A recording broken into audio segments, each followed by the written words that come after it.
Tell me, do you think that clothes define our personality?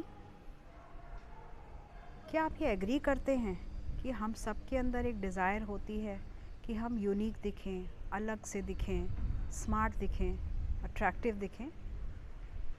Irrespective of कोई भी as हो, कोई भी वर्क प्रोफाइल हो, हम सब के अंदर एक ख्वाहिश होती है कि हम कैसे करंट ट्रेंड्स, करंट फैशन के पार्ट हों। फैशन, इसके साथ रेस लगाना तो बड़ा डिफ़िकल्ट है। फैशन इंडस्ट्री एक ऐसी इंडस्ट्री है जो हमेशा चेंज होती रहती है, लेकिन एक चीज़ आप मानेंगे, एक चीज़ है जो कि कभी नहीं चेंज होती और हमेशा फैशन में रहती है। गेस करना चाहेंगे? सोच के देखिए। सही पहचाना आपने। हैंड एम्ब्रॉयडरी एक ऐसी चीज़ है जो हमेशा से फैशन में रहती है।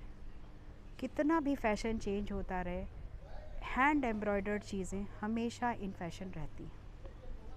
तो आज इस शो में हम बात करने वाले हैं एक ऐसी ही हैंड एम्ब्रॉयडरी के बारे में। नमस्कार दोस्तों, मैं हूँ शालिनी मिश्रा, फाउंडर ऑफ मंजरी चिकनकारी। और जैसा कि हमने बताया, आज हम बात करने वाले हैं एक ऐसी ही हैंड एम्ब्रॉयडरी के बारे में जिसका नाम है लखनवी चिकनकारी। मुस्कुराहट सी आ गई ना? मुस्कुराइए कि आप लखनऊ में हैं, ये कहावत कितनी सही है। लखनऊ का नाम आते ही एक हल्की सी मुस्कुराहट सी आ जाती है। लखनऊ के नाम सुनते ही एक ऐसे शहर दिमाग में आता है जिसके पास बहुत सारी हिस्ट्री है, बहुत कल्चर है, बहुत हेरिटेज है। और लखनऊ जैसा शहर, लखनऊ इतनी सारी चीज़ों के लिए फ़ेमस है। उसमें से एक ख़ास चीज़ है, वो है चिकनकारी, यहाँ की कशीदाकारी। जिस तरह से लखनऊ का इतिहास है, उसी तरह से इस कशीदेकारी का भी बहुत बड़ा इतिहास है। उसी इतिहास के बारे में आज जानने की कोशिश करते हैं हम। एक कहानी आती है उस समय की, चंद्रगुप्त मौर्य के समय की बात है ये। अराउंड 305 बीसी की बात होगी ये। चंद्रगुप्त मौर्य के राज्य में एक ग्रीक एम्बेसडर आए थे जिनका नाम था मेगास्थनीज। उन्होंने पूरे भारत में घूमे और उन्होंने उसके बाद एक किताब लिखी जिसका नाम है इंडिका।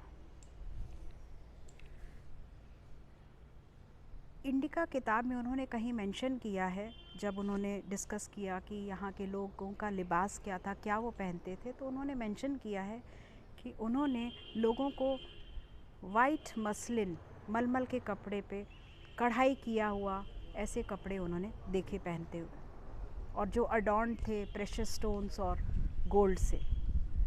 इसके अवशेष भी हमको दिखाई दिए जब पाटलिपुत्र के एक्सकवेशन में, पाटलिपुत्र जो आज पटना बिहार के नाम से जाना जाता है, वहाँ पे भी जो एक्सकवेशंस मिले, जो देवियों की जो मूर्तियाँ मिली, उसमें भी उन्होंने वही कपड़े पहने हुए हैं जिसमें कढ़ाई दिखाई देती है, जिससे पता चलता है कि हो सकता है कि चिकन एम्ब्रॉयडरी उस समय का।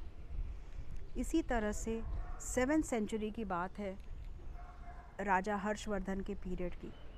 कहा जाता है, कुछ ऑथर्स का ये कहना है कि राजा हर्ष को white embroidery on white cloth बहुत पसंद था, और चिकनकारी, ओरिजिनल चिकनकारी बोलते ही हैं वाइट एम्ब्रॉयडरी और वाइट चिकन। तो कुछ लोगों का ये भी मानना है कि शायद 7वीं सेंचुरी से हमारे भारत में इसका प्रचलन हो।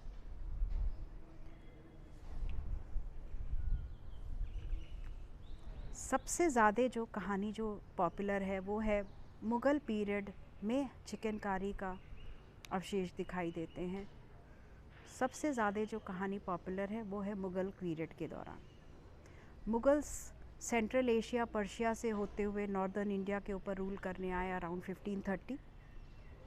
और इस पीरियड में भी जब जहांगीर सम्राट बने यहाँ के, और जहांगीर की जो बेगम थी नूरजहाँ, उस समय में काफ़ी ज़्यादा एम्ब्रॉयडरी के बारे में काफ़ी ज़्यादा पॉपुलैरिटी बढ़ी।